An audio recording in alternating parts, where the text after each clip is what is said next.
تمام تعریف اللہ کے لیے زیبا ہے۔ ہم اللہ کی تعریف بیان کرتے ہیں جو ہمارا معبود ہے، مالک ہے، رب ہے، آقا ہے، اور اس کا کوئی شریک نہیں ہے۔ درود و سلام بھیجتے ہیں اللہ کے پیغمبروں پر، خاص طور پر آخری پیغمبر محمد صلی اللہ علیہ وسلم پر، جنہوں نے دنیا میں مشکل حالات میں زندگی گزارنے کا بھی سلیقہ سکھایا اور آسان حالات میں، خوشحالی کے حالت میں بھی زندگی گزارنے کا طریقہ سکھایا۔ اللہ تعالیٰ کی بے شمار رحمتیں، برکتیں ان پر ہوں۔ آج جمعہ کا دن ہمارے ایمان کی تجدید کا دن ہے۔ مختلف حالات میں اسلام کی کیا رہنمائی ہوتی ہے اس کی یاد دہانی کا دن ہے۔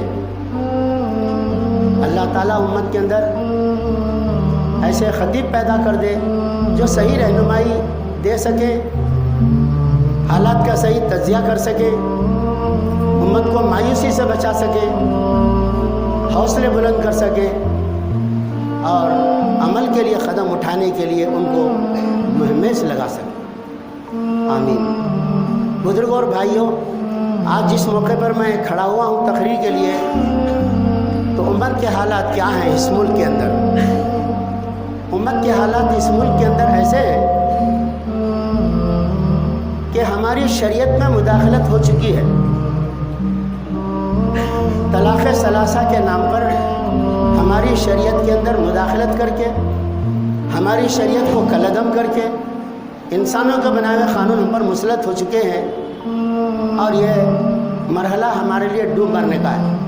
اس لیے کہ اب تک مسلمان علماء کہتے تھے، پرسنل لا بورڈ یہ کہتا تھا، سب کی آواز یہ تھی کہ شریعت ہماری جان سے پیاری ہے، ہماری جان جا سکتی ہے، شریعت میں تبدیلی نہیں ہو سکتی۔ لیکن طلاق ثلاثہ بل کے آنے کے بعد کوئی ایک آواز بھی نہیں اٹھی، کوئی ایک ریلی نہیں نکلی، کوئی ایک احتجاج نہیں ہوا، کوئی جلسہ نہیں ہوا، سب کو سانپ سونگ گیا، خاموش بیٹھے۔ دوسرا حادثہ ہمارے لیے کیا ہوا؟ دوسرا حادثہ یہ ہوا کہ کشمیر کے مسلمان جب اکثریت میں رہتے ہیں وہاں پر، اکثریت بھی کیسی؟ ایسی اکثریت کے 90% سے زیادہ مسلمان وہاں رہتے ہیں۔ تقسیم کے موقع پر وہ علاقہ پاکستان میں جانے کا تھا، لیکن کچھ لوگوں کی سازش، ہری سنگھ کی دستخط جو اس وقت کا وہاں کا حکمراں تھا، اکثریت کی مرضی کے خلاف ہندوستان سے علاقے کی دستخط اس نے کیا، جبکہ یہاں اکثریت ہندوؤں کی تھی، حکمراں نظام تھا، اکثریت کی مرضی کے مطابق نظام نے یہاں کی حکومت میں شمولیت کے لیے دستخط کی، لیکن مسلمان وہاں کے ہری سنگھ کی دستخط کو نہیں مانے اور انہوں نے احتجاج کیا، حملہ ہوا، کشمیر دو ٹکڑے ہوا، کچھ حصے پہ پاکستان قابض ہو گیا، کچھ پہ ہندوستان قابض ہو گیا۔ ٹینشن بڑھنے لگا تو اس وقت کے وزیر اعظم نے خط لکھا اقوام متحدہ کو کہ یہ متنازع علاقہ ہے، اس کا فیصلہ اقوام متحدہ کی نگرانی میں استصواب، پبلسائٹ کچھ بولتے ہیں اس کو انگریزی میں، وہ کرایا جائے گا۔ 70 سال ہو گئے ابھی تک نہیں کرایا گیا، اور وہاں کے مسلمانوں کو جوڑ کے رکھنے کے لیے ان کو یہ 370 نمبر کی ایک دفعہ کا اضافہ دستور میں کر کے کہا گیا کہ کشمیریوں پر ہندوستان کا دستور لاگو نہیں ہوگا، کشمیر کی اسمبلی میں جو دستور بنے گا وہ کشمیریوں پہ لاگو ہوگا، صرف دفاع، مواصلات، سیکیورٹی اور ایک کوئی چیز ہے، یہ 3 چیزیں ہندوستان کے ہاتھ میں رہیں گی، باقی سب کشمیریوں کی مرضی کے مطابق قانون چلے گا۔ یہ 370 نمبر کا دفعہ تھا، اور 35A نام کا جو دفعہ تھا، وہ 35A کے جو قانون تھا وہ یہ تھا کہ کشمیر کے اندر رہنے والے لوگ دوسروں کو زمین خریدنے کا اختیار نہیں ہوگا، کشمیر والے خرید سکتے، بیچ سکتے، کشمیر کی حکومت کا کوئی عہدیدار کشمیری ہی ہوگا، دوسرا نہیں ہوگا، کشمیر کی حکومت سے ملنے والے ایوارڈ، انعامات صرف کشمیریوں کو ملیں گے، دوسروں کو نہیں ملیں گے۔ یہ 35 نمبر کی دفعہ تھی، اور بھی کچھ اس کے اندر حقوق تھے۔ یہ حقوق کو چھین لیا گیا، یہ حقوق کو چھیننے سے پہلے وہاں کرفیو لگایا گیا، سیاسی قائدین کو گرفتار کیا گیا، مذہبی قائدین کو قید کیا گیا، مسجد کے اماموں کی لسٹ بنائی گئی، کون منہ کھولتا کون منہ بند رکھتا، عوام کو کرفیو لگا کے گھر میں بند کر کے یہ قانون کو تنسیخ کر دیا گیا۔ اس طرح سے مسلمانوں کا حق چھینا گیا، کشمیر کے مسلمانوں کا، یہ ظلم ہوا۔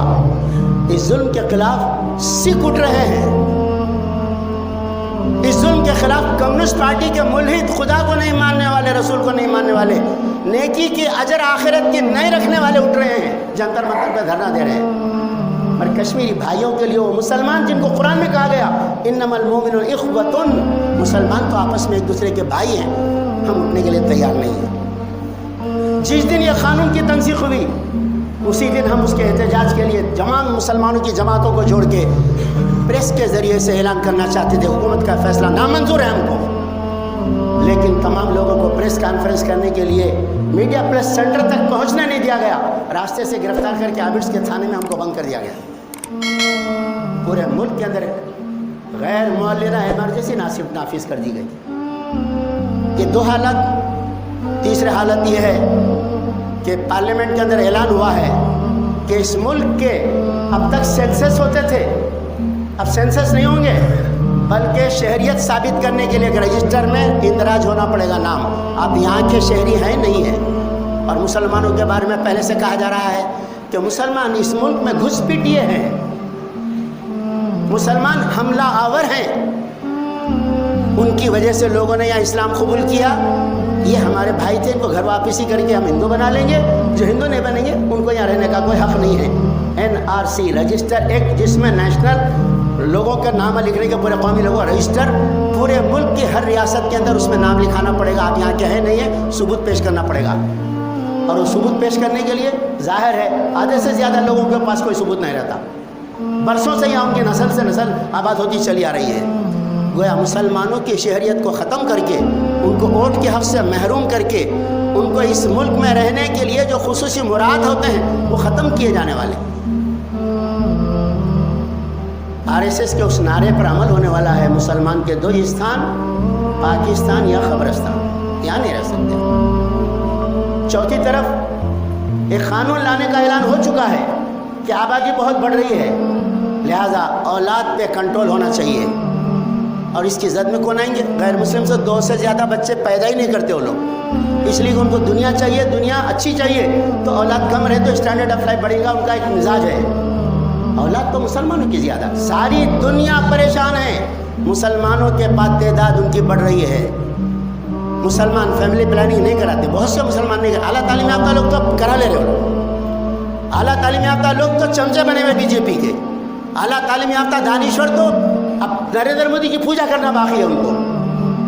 مگر عام مسلمان جو چاہے دین پہ عمل نہیں کرتے ہوں مگر دین کے بعد اصولوں کو ابھی تک پکڑے ہوئے ہیں، اس میں سے ایک یہ ہے کہ روٹی رزق کا معاملہ اللہ کے ہاتھ میں، بچوں کو کم کرنے سے مسئلہ حل نہیں ہوتا اس کا، لہذا وہ فیملی پلاننگ نہیں کراتے، ان کی تعداد بڑھ رہی ہے ساری دنیا میں، غریب ملکوں میں بھی، امیر ملکوں میں بھی۔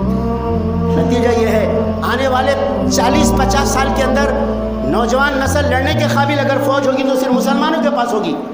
دجال کے آنے کا زمانہ قریب ہے، اس سے لڑنے کی طاقت اگر کسی کے پاس ہوگی صرف مسلمانوں کے پاس ہوگی۔ اس لیے مسلمانوں کی نسل کو کم کرنے کے لیے ایک قانون لایا جا رہا ہے، 2 سے زیادہ کسی کے بچے ہوں گے تو گورنمنٹ کی نوکری نہیں ملے گی اس کو، ابھی نہیں مل رہی، پہلے تو جو مل رہی وہ بھی نہیں ملیں گی۔ الیکشن میں کھڑے نہیں رہ سکتے ابھی بھی، 2 سے زیادہ بچے تو کونسلر نہیں بن سکتا آدمی، جھوٹے صداقت نامے ڈال کے بن رہے ہیں، کوئی بھی بن رہے ہیں، تو بہت سی چیزیں تبدیل ہو چکی ہے، لیکن اب آنے والا قانون ایسا سخت ہوگا کہ 2 سے زیادہ بچوں کی زچگی نہیں ہونے دیں گے، زچگی ہوتے ہی وہی ختم کریں گے۔ فرعون نے جو کیا تھا، نقتل ابناءہم ونستحیی نساءہم، ہم ان کے لڑکوں کو قتل کریں گے، ان کی لڑکیوں کو جیتا چھوڑیں گے تاکہ ہماری خدمت کریں، پیر دبائیں ہمارے۔